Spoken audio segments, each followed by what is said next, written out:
কেন্দ্র ঘোষিত কর্মসূচির অংশ হিসেবে শোক র্যালি পালন করেছে খুলনা মহানগর ছাত্রদল।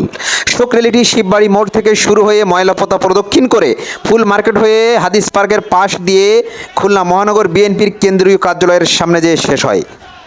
পরে সেখানে নেতারা বিভিন্ন রকম স্লোগান উচ্চারিত করেন, বিভিন্ন রকম বক্তব্য রাখেন।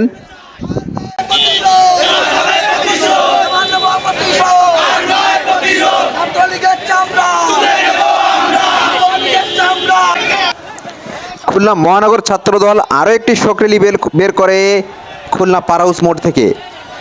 এই শোক র্যালিটি ফেরিঘাট প্রদক্ষিণ করে ডাকবাংলার ভিতর দিয়ে খুলনা বিএনপির কেন্দ্রীয় কার্যালয়ে যেয়ে শেষ হয়।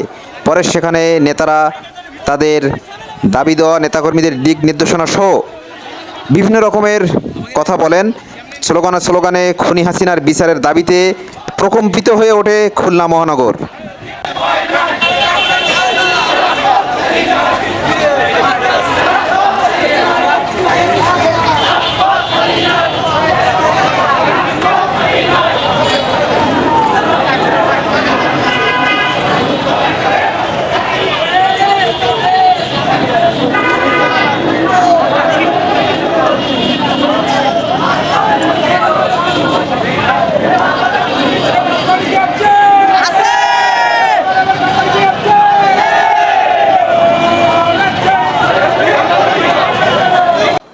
বিএনপি কেন্দ্রীয় কার্যালয়ের সামনে শোক পালন করেছে, বিক্ষোভ করেছে খুলনা জেলা বিএনপির সংগ্রামী আহ্বায়ক আমির এজাজ খান।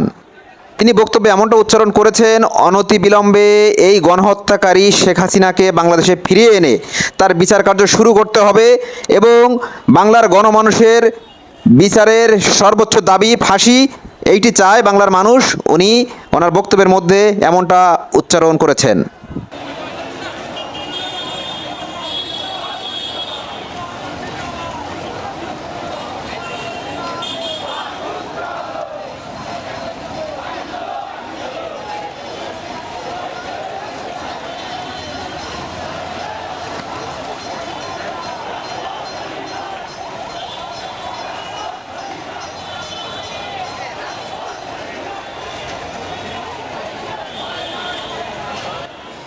একুশে আগস্ট গ্রেনেড হামলাকে প্রত্যেক বছর বাংলাদেশ আওয়ামী লীগ শোক দিবস হিসাবে পালন করে আসছে, কিন্তু বৈষম্য বিরোধী ছাত্র আন্দোলনের কত শহীদের রক্ত ঝরেছে, তারা প্রাণ দিয়েছে, রাজপথ এখনও রক্তাক্ত, অনেক অলি গলি সহ বিভিন্ন দেয়ালে যদি খোঁজ করা হয় এখনও তাজা রক্তের গন্ধ পাওয়া যাবে।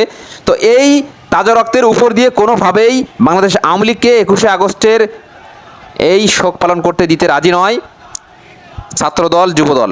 তারই প্রতিবাদ স্বরূপ শোক র্যালি করেছে খুলনা মহানগর ছাত্রদল। দেখছেন বিশাল বড় একটি মিছিলটি প্রায় শিববাড়ি থেকে যে ঠেকেছে ময়লাপোতা অবধি।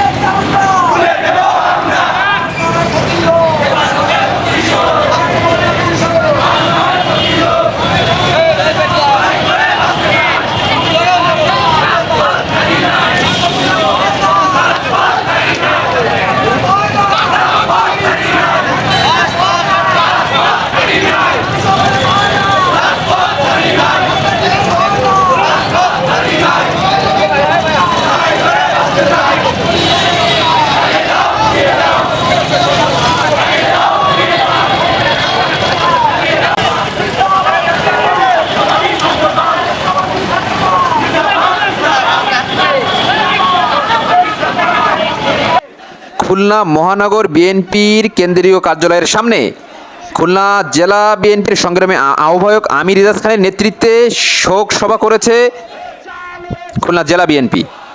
তার একটি অংশ আপনারা দেখছেন।